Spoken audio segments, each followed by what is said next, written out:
দেশে মানুষ থাকতে হবে। আপনারা কি মানুষ ছাড়া রাজনীতি করবেন? দেশে মানুষ দরকার নেই আপনাদের? সবাইকে বেকার করে রাজনীতি করবেন?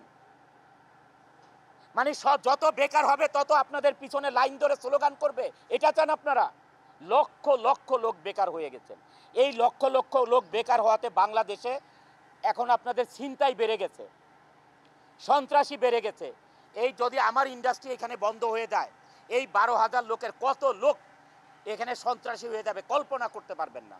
মানুষের জীবন চালাতে পারবে না, এখানে লুটপাট শুরু করবে, দিনে দুপুরে দেখা যাবে ডাকাতি শুরু করে দিছে। যখন মানুষের কাজ থাকবে না, ক্ষুধা থাকবে, তখন মানুষ কিনা করবে।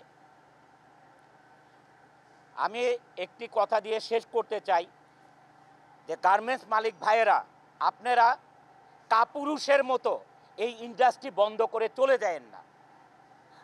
আমাদের সাথে বিজিএমইএ সংগঠন যেটা আছে, সারাক্ষণ আমাদের সাথে কপারেশনে থাকতে হবে। বিজিএমইতে কিছু লোক আছে, তারাও লিড দেয়, এই লিড বন্ধ করতে হবে। বিজিএমইতে 98% যদি ভালো লোক থাকে, 2% লোক আছে এই শ্রমিক লিডারদের সাথে মিশে লিড দেওয়ার চেষ্টা করে,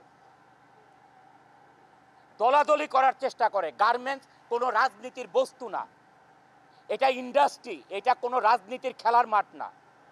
এখানে আওয়ামী লীগ আসবে, বিএনপি আসবে, ও আসবে, সে আসবে, এটা নিয়ে পলিটিক্স করবে, এটা কোনো রাজনীতির মাঠ না। এটা কর্মসংস্থান, এটা ইন্ডাস্ট্রি। এইটা বাঁচলে দেশ বাঁচবে, এইটা বাঁচলে আপনারা রাজনীতি করতে পারবেন। দেশে মানুষ থাকতে হবে। আপনারা কি মানুষ ছাড়া রাজনীতি করবেন? দেশে মানুষ দরকার নেই আপনাদের? সবাইকে বেকার করে রাজনীতি করবেন? মানে যত বেকার হবে তত আপনাদের পিছনে লাইন ধরে স্লোগান করবে, এটা চান আপনারা?